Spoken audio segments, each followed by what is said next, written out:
Sometimes I look in the mirror and it's like I'm staring at a stranger. The eyes are mine, but the way they look back at me feels unfamiliar.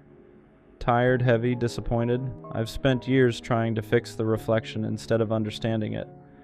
Picking apart every detail, convincing myself that if I could just change enough things, maybe I'd finally be okay. But the truth is, no matter what I fix on the outside, that voice inside me always finds something new to hate. I don't even remember the first time I started feeling this way. Maybe it wasn't one moment. Maybe it was 1,000 tiny ones. Every comparison, every offhand comment, every time I failed at something and told myself, see, you can't do anything right. It's strange how those small thoughts become a habit. After a while, you don't even need anyone else to criticize you.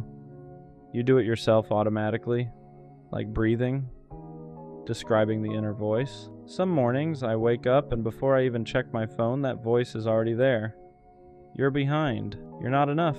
You should be doing better. And I believe it because it sounds like me. I try to distract myself, like with work, scrolling, music, noise, anything that keeps me from being alone with that voice. But the silence always comes back, and when it does, so does the weight. People think loneliness is about being alone, but that's not really it. You can be surrounded by friends, laughing, talking, and still feel like no one actually sees you. I've had those moments on standing in a crowded room, smiling, nodding, playing my part, while inside I'm screaming for someone to notice that I'm not okay. But no one ever does, because I've gotten too good at pretending. It's easier that way, right? If I act fine, I don't have to explain the storm inside my head. I've asked myself 100 times, why do I hate myself so much? And I think part of it comes from never feeling like I measure up to other people, to expectations, to the version of myself I thought I'd be by now. Every mistake feels like proof that I'm broken. Every compliment feels like a lie. I'll hear someone say, "You're doing great," and my first instinct is to argue with them. I've realized it's not that I want to be miserable, it's that misery became familiar. And familiar can start to feel safe, even when it's destroying you. But there are moments, tiny, quiet moments, that remind me happiness isn't gone forever. Like when I'm walking outside and the air feels just right.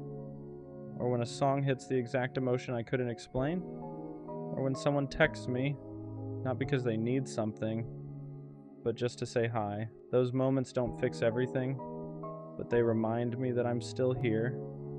That maybe beneath all the noise, there's still a version of me worth saving.